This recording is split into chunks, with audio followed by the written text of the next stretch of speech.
Hi everybody, I'm Dr. Jason Fung. Today what we're going to go over is the 5 steps to losing weight taken from my book, The Obesity Code.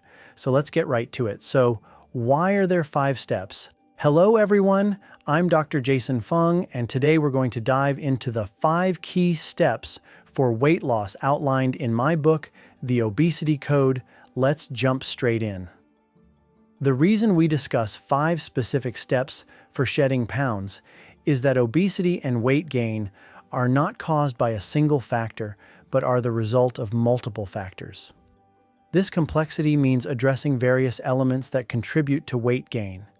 Similar to other diseases, such as heart disease, which can be influenced by multiple factors including smoking, physical activity, age, and gender, weight gain too requires a multifaceted approach. The first crucial step towards weight loss is to cut down on added sugars. It's important to differentiate added sugars from the natural sugars present in food, as they affect our bodies in several distinct ways. One is that you can't artificially increase the amount of sugar.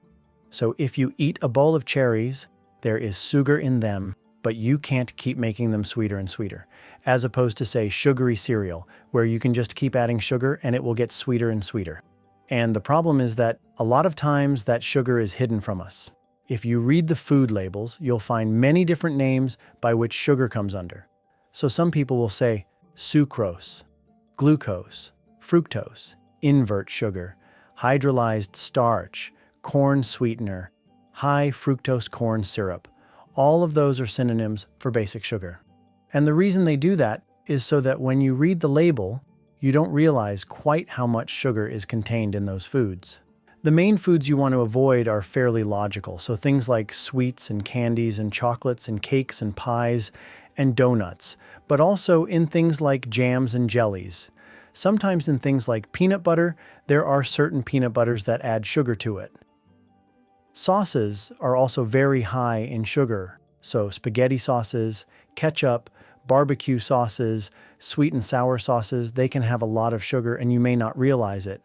Snacks and desserts obviously are going to be very high in sugar most of the time. So those entire sort of times to eat are ones that you want to limit if you're trying to lose weight. Now, there's nothing really wrong with breakfast. However, it's the meal where we're often rushing to get to school, rushing to get to work.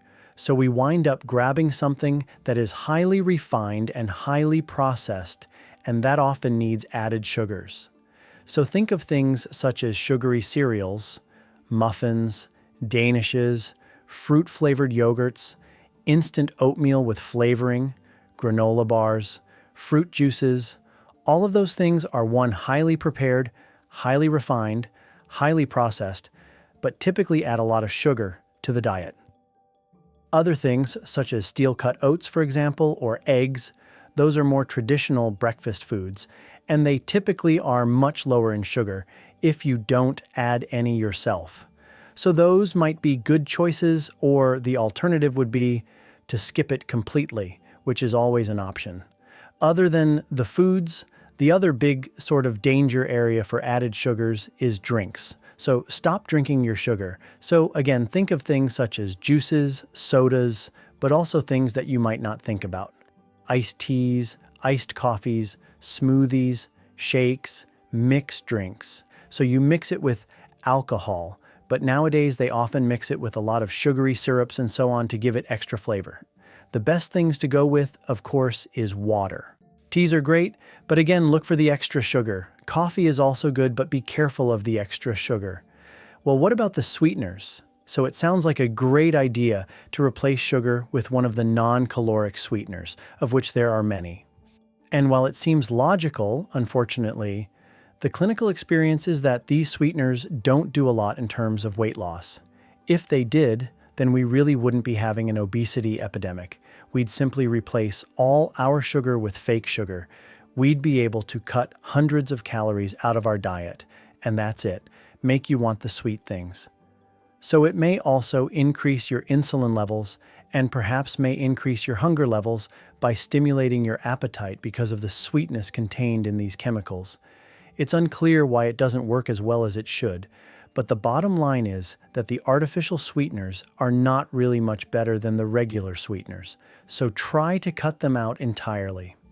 Step number 2, reduce refined grains. What we're talking about here is predominantly the things such as white flour, but also white potatoes and white rice. The problem with a lot of these grains is that they are highly processed and highly refined. So in order to make flour, what they have to do is reduce a lot of the other constituents that you would normally get. So they take out the protein, they take out like the most of the bulk from going from wheat to flour, and what you're left with is very, very purified carbohydrate. But more than that, as they grind it into flour, which is a very, very fine dust, it increases the speed of absorption. So therefore you get this really quick rise in your blood glucose. And that may cause a problem because your insulin levels may rise and fall very quickly and may stimulate to eat other things. So the things made with white flour, for example, cakes and cookies, muffins, donuts, but also a lot of bread, those are things that you may want to reduce. And I think that most people have recognized that people can become very addicted to these sort of foods and may find it very hard to stop eating these foods. Step 3, eat moderate protein. Protein is really important to help rebuild your body. Your body needs protein, so there are certain amino acids, which are the breakdown products of protein that we need. If we don't get it, we're not going to be healthy. So it's very important that we get enough protein. Protein also increases the satiety.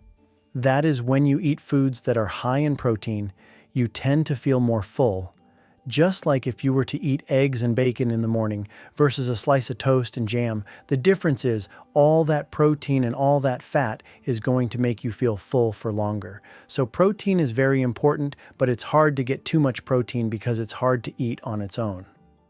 Along the same lines, make sure that you are not afraid of eating natural fats. So for years, we told people to avoid eating dietary fat because it was going to cause heart disease. Over the last 30-40 years, it turns out that advice probably wasn't entirely true.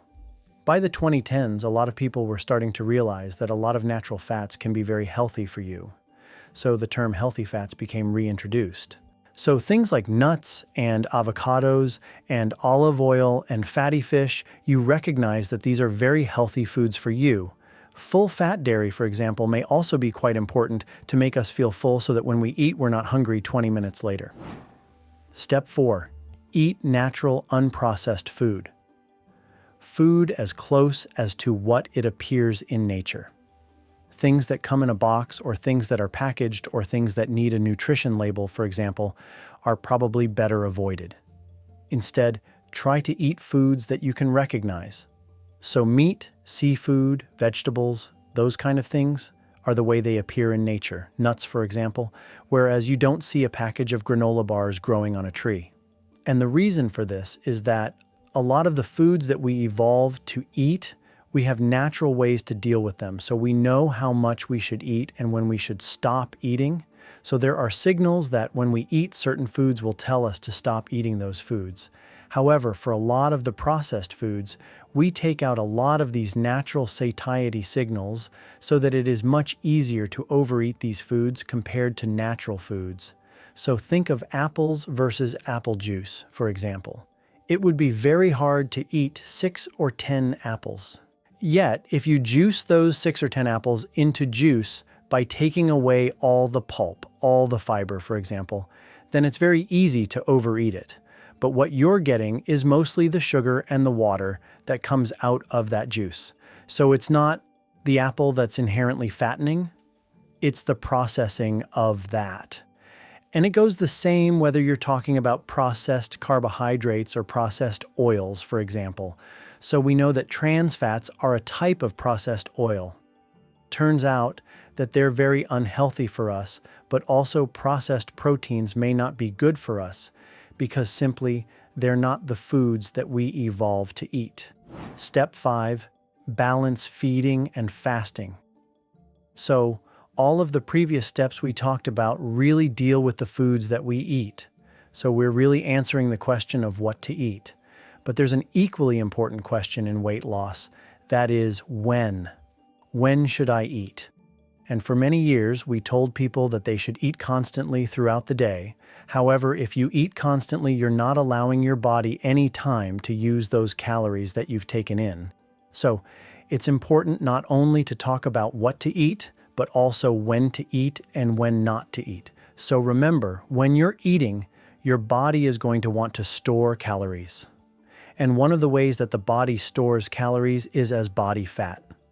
When you're not eating or when you're fasting, your body wants to use those calories.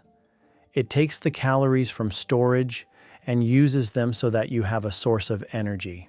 To maintain your life during sleep without succumbing to death each night, your body wisely utilizes calories. For those seeking weight loss, it's beneficial to prolong this calorie usage phase. You might consider extending it to 14, 16, or even 24 hours to optimize your results. These strategies are among the top 5 for shedding pounds effectively. If you're interested in delving deeper into fasting, I invite you to explore more videos in my fasting playlist or check out other recommended content. For additional insights, visit my website at thefastingmethod.com. That wraps up this week's segment. Thanks for tuning in. Remember to subscribe, like, activate notifications, and share your thoughts in the comments. See you all next time.